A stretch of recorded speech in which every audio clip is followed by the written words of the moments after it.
Mills. Pero lapit na sa may ferry. Mills, na pareho na sa Kwanjo. Sa Alberta nga, Mills. Sa north na siguro kasi nasa west kita eh. West Vancouver kita.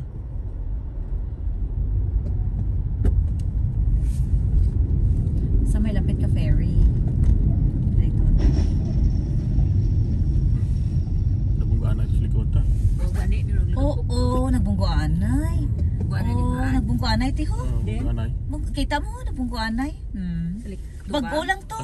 Ang tong nagano sa ato, ang tong nag-attempt nga maano. Magkwan? Kita mo maturn kung kuno may problema tong maturn. Ay, bawas ako.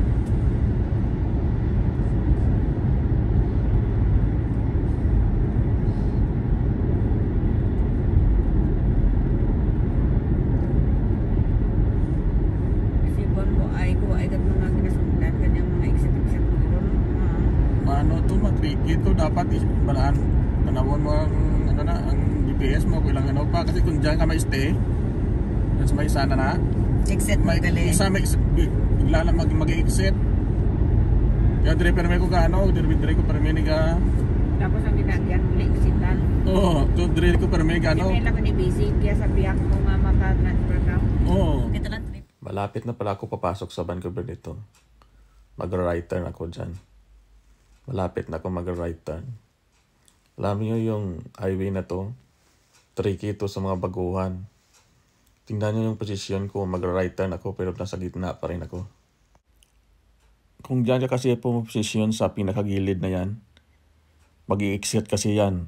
Tapos kung mali yung exit mo, babalik ka sa highway. Malayo ang ikutan mo doon bago ka makabalik. Kaya masasayang yung oras mo. Sa lawak ng Vancouver, maraming exit bago ka makapasok doon. Ang mga exit may number 1, 2, 3, gano'n. May mga number yung exit. Kaya yung GPS, i-exit ka sa malapit na lugar kung saan ka papunta doon. Kaya ang ginagawa ko dito, tinitingnan ko yung GPS pag malayo pa, sa gitna muna ako pumipisto. Sakala ako gigilid niyan pag malapit na ako mag-right turn. Like 500 or 1,000 meter before bago ako mag-right turn. Yung first time nga ako dyan, naka-exit ako ng mali. Kasi nga, hindi na ako makabalik sa gitna. Kaya no choice ako, nag-exit. Sa sentro pala kami ng Vancouver nito. Alam nyo, napansin ko sa Vancouver. Kailangan mo mag-more aggressive doon sa pagdadrive. Hindi pwedeng pabagal-bagal ka doon. Challenging nga mag-drive doon eh. Kasi nga baguhan ka na, more heavy traffic pa. Parang Manila na itong Vancouver na to eh. Kasi nga lagi ring traffic. Kasi grabe talaga. Lalo na yung rush hour. Buti nga nung time na to, medyo hindi ma-traffic. Yung iba nga daw, nag-commute na lang kaysa mag-drive. Kasi nga marami namang bus, may train, tapos taxi. Baon ka talaga ng 101% patient sa pag-drive at saka mag-ingat palagi lalo na pag hindi maganda yung panahon.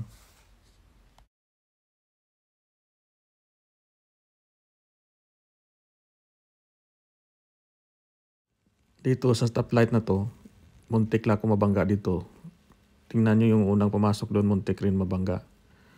Nung mag-cross ako sa stoplight, may isang van na puti, yan yung sa kaliwa. Pag-left turn siya, aywan ko diretso siya. Kaya lang nag-wave ako sa kanya na ibig sabihin mag-diretso na ako. Kaya nag-slow down siya. Kaya lang tuloy-tuloy pa rin siya. Kaya yung sumunod sa akin, yun ang bumangga sa kanya. Rinig talaga namin yung banggaan nila.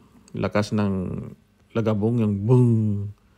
Tapos yung tiningnan ko yung side mirror, sa rear mirror ko, kita ko, wasak talaga yung ulo ng dalawang sasakyan. Yung van na yun, at saka yung bumangga sa kanya yung truck, yung Isuzu type na truck. Yun ang bumangga sa kanya. Nung narinig ko yung banggaan, sinabi ko sa mga kasamahan ko, tinignan nila talagang wasak talaga yung ulo ng dalawang sasakyan. Sa sunod na video na to marinig yung usapan namin na sinabi ko sa nila na na may nagbanggaan sa likod namin. Saka narinig din nila yung banggaan. Saka tingnan nyo yung sa harap ko. Minsan lalabas yung diyan yung tao. Panoorin niya yung banggaan doon sa likod namin. Ayan yan, tingnan nyo. Lumabas siya, pinaunod niya yung banggaan.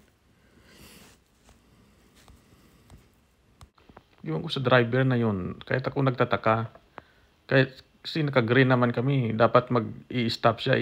Ihintay niya muna mag-clear yung kalsada bago siya magle-left turn. Ewan ko nga eh. Nung nakita ko siya, hindi siya huminto. Kaya nag-wave ako sa kanya. Magbusina na sana ako. Kaya lang, tuloy-tuloy pa rin siya. Nag-slow down siya. Buti, nung nag-wave ako sa kanya, nag-slow down siya. Kaya, nalagpasan ko siya. Hindi niya ako nabangga. Pero yung sumunod sa akin, yung talagang bumangga sa kanya. Kung hindi sana busy yung kalsada noon, hihinto ako pagbigyan ko siya paunahin ko siya talagang palabas ko siya ng kalsada. Kaya lang hindi ko pwedeng huminto kasi nga busy yung daanan saka may sumusunod sa akin. Kaya lang hindi ko pwedeng huminto. Kaya yun, yung sumunod sa akin, yun talaga ang nabangga niya.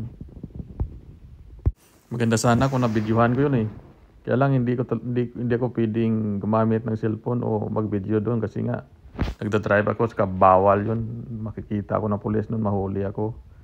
Po yung kasama ko nga hindi nakapag-video kasi nga kinabahan na yun sa nakita nila Talagang wasak yung ulo ng truck at saka yung van na yun, wasak talaga. Medyo matraffic kasi sa oras na yan yung kalsada na yan. Siguro nagmamadali yun o hindi ko alam, baka hinahabol niya para makalabas sa doon. Yung sunod na video, marinig niyo dito yung usapan namin na may nagbanggaan. At saka marinig niyo yung banggaan, yung bang marinig niyo sa sunod na video.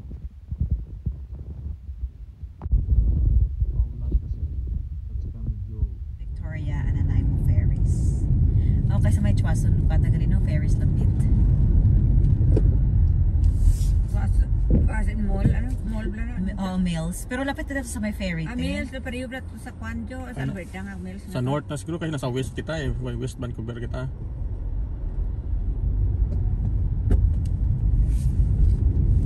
Sa may lapit ka ferry. Dito. Nabunggaan na sa likod ta. Oo, nagbunggoanay. Nagbunggoanay tiho. Kita mo, nagbunggoanay. Bago lang to. Ang tong nagano sa ato, ang tong nag-attempt nga maano. Magkwan. Kita mo maturn kung kuno may problema tong maturn. Ay ba, wasak pida ulo na. Wasak ko. Katong nabungguan katong nag-turn, manamo kung kuin sa nag-maturn. Buti naman walang masamang nangyari sa mga driver. Nakababa rin sila agad ng sasakyan pagkatapos magbanggaan. Kami naman dumiretso na. Saka sa guidance ni Lord, siyempre nakauwi sa hotel na tinutulugan namin. Nagulat nga ako yung biglang. Pagdating namin doon, yun may biglang dumating na pulis. Yun pala, dumaan lang pala. Keep safe guys and always pray. Mag-ingat po tayo palagi. Thanks for watching my video guys. Mag-ingat po tayo palagi. God bless.